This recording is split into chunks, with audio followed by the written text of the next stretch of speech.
Shalom, selamat pagi Bapak Ibu Saudara yang dikasihi Tuhan. Salam sejahtera buat saudara semua dimanapun berada. Saya mengajak Bapak Ibu Saudaraku untuk berdoa dan bersaat teduh dalam renungan penuntun kehidupan setiap hari.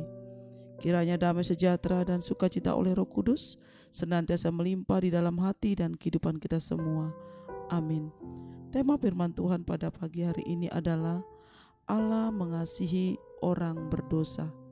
Ayat bacaan kita terambil dari Wahyu 1 ayat 5b dan 6a. Bagi Dia yang mengasihi kita dan yang telah melepaskan kita dari dosa kita oleh darah-Nya, dan yang telah membuat kita menjadi suatu kerajaan. Saudaraku, Alkitab menyatakan semua manusia berdosa. Siapapun dan apapun warna kulit kita, suku apapun, baik miskin, kaya, apapun status kita, tanpa terkecuali. Tidak ada yang benar, seorang pun tidak. Roma 3 ayat 10.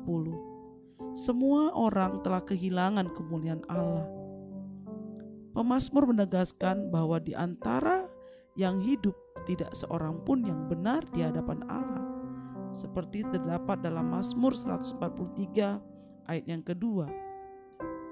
Janganlah berperkara dengan hamba-Mu ini, sebab di antara yang hidup tidak seorang pun yang benar di hadapan-Mu.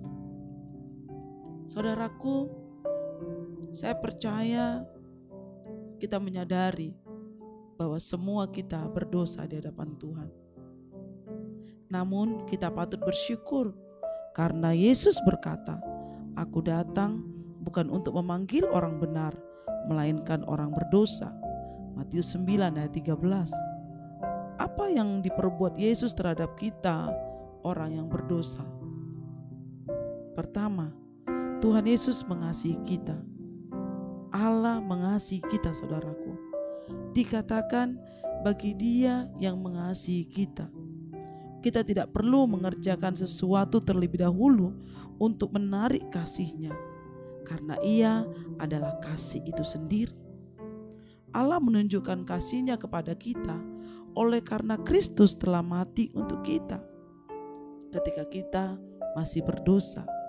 Roma 5 ayat 8. Ia mengasihi kita apa adanya, kasih yang tak bersyarat dan berisikan pengorbanan. Dan kematian Kristus di Kalvari adalah buktinya, saudara, bahwa Ia rela mati untuk menebus dosa-dosa kita semua. Dan yang kedua, Tuhan Yesus melepaskan kita dari dosa oleh darah-Nya. Ada tertulis, yang telah melepaskan kita dari dosa, dari segala dosa-dosa kita oleh darah-Nya. Arti kata melepaskan di sini adalah menyucikan. Dalam Yesaya 1:18 dikatakan bahwa sekalipun dosamu merah seperti kirmizi, akan menjadi putih seperti salju. Sekalipun berwarna merah seperti kain kesumba, akan menjadi putih seperti bulu domba. Tuhan Yesus melepaskan kita dari dosa dengan jalan memberikan dirinya sendiri melalui cucuran darah-Nya. 1 Petrus 1 ayat 18 dan 19 berkata, "Sebab kamu tahu bahwa kamu telah ditebus dari cara hidupmu yang sia-sia, yang kamu warisi dari nenek moyangmu. Itu bukan dengan barang yang fana, bukan pula dengan perak atau emas, melainkan dengan darah yang mahal, yaitu darah Kristus yang sama seperti darah anak domba yang tak bernoda dan tak bercacat."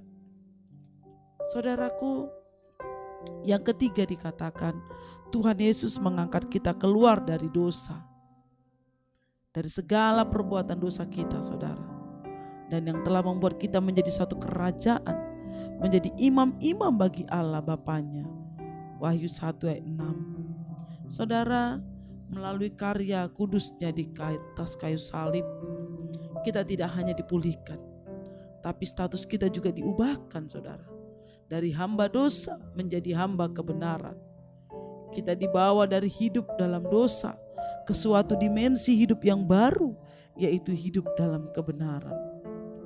Tidak hanya itu, Kamu bukan lagi hamba, melainkan anak. Jikalau kamu anak, maka kamu juga adalah ahli-ahli waris oleh Allah. Galatia 4 ayat 7. Apapun dampak dari semua ini sungguh luar biasa saudara, di mana kita berhak mengalami dan menikmati berkat-berkat rohani di dalam surga.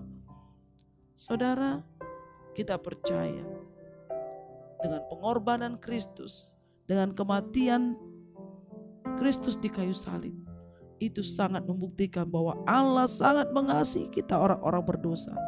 Karena itu saudara, jangan lagi mau diperhamba oleh dosa. Karena hidup kita adalah hidup dalam kebenaran Allah yang sudah dibenarkan oleh darah Yesus. Maka hidup kita juga harus hidup melakukan kebenaran firman Tuhan. Saudara, tinggalkan dosa, lupakan dosa, dan jangan mengulanginya lagi. Kembalilah kepada kasih Tuhan yang telah menyelamatkan kita, supaya nanti ketika kita dipanggil Tuhan, ketika Tuhan datang menjemput kita, maka kita akan ada bersama-sama dengan Dia. Di mana Allah ada, di situ kita berada. Saudaraku, pagi hari ini, mari relakan hatimu dipulihkan Tuhan, relakan hidupmu diubahkan Tuhan, supaya kita menjadi milik Kristus selama-lamanya, karena Dia mengasihi kita orang yang berdosa. Tanpa pengorbanan Kristus di kayu salib, kita semua tidak memiliki masa depan dan pengharapan. Karena itu percayalah kepada Tuhan dan terimalah keselamatan daripada Tuhan Yesus, maka engkau akan memiliki masa depan dan pengharapan di dalam hidupmu. Amin. Mari kita berdoa. Bapa di surga, terima kasih buat firman-Mu pada pagi hari ini. Kami percaya Tuhan, hidup kami bukanlah menjadi milik kami lagi ketika kami percaya dan menerima Engkau sebagai Tuhan dan Juru Selamat satu-satunya dalam hidup kami. Kami tidak lagi menjadi hamba dosa, tapi menjadi hamba kebenaran oleh karena pengorbanan-Mu di kayu salib. Tuhan, ajar kami hidup benar sepanjang hari ini, melakukan firman-Mu, sehingga hidup kami sungguh-sungguh berkenan kepada Tuhan. Terima kasih Tuhan Yesus. Terpujilah nama-Mu, dimuliakanlah nama-Mu sekarang dan selama-lamanya. Di dalam nama Tuhan Yesus Kristus kami berdoa dan mengucap syukur. Haleluya. Amin. Kiranya berkat yang sempurna dari Allah Bapa kita, kasih karunia dari Tuhan Yesus Kristus, dan persekutuan yang indah dengan Roh Kudus menyertai kita semua dari sekarang ini sampai selama-lamanya. Amin. Maju terus dalam tuntunan Tuhan saudaraku, tetap semangat. Sampai jumpa esok hari di penuntun kehidupan setiap hari. Tuhan Yesus memberkati.